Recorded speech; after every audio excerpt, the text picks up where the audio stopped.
Pinaplano ng MMDA na patawan ng parusang community service ang mga motoristang lalabag sa No Contact Apprehension Policy o NCAP. Ito ang sinabi ni MMDA Chairman Romando Artes sa isang dialogo sa harap ng motorcycle riding groups sa kanilang opisina. Ayon kay Artes, nag-iisip na raw sila ng community service na pwedeng gawin ng mga NCAP violator kahit sa day off na nila sa trabaho. Ito ang naiisip ng MMDA sa halip daw na magbayad ng multa na ipanggagasto sana para sa pamilya. Isa rin sa mga ikinukonsidera ng MMDA ang mga rider na walang day off at full-time na nagtatrabaho.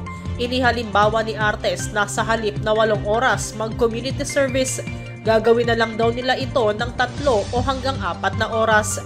Pero sabi ng MMDA chairman, pag-uusapan pa kung pwede paiksiin ang oras sa community service para matapos nilang gawin ang kanilang parusa ay balik na sila sa trabaho.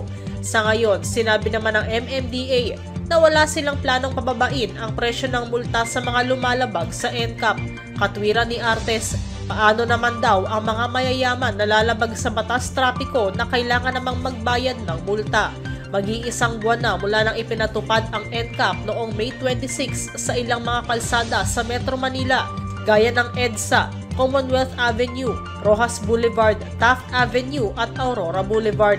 Ito namang Lunes, June 16, inilunsad ng MMDA ang May Huli Ka website upang matingnan ng mga motorista kung may mga traffic violation sila.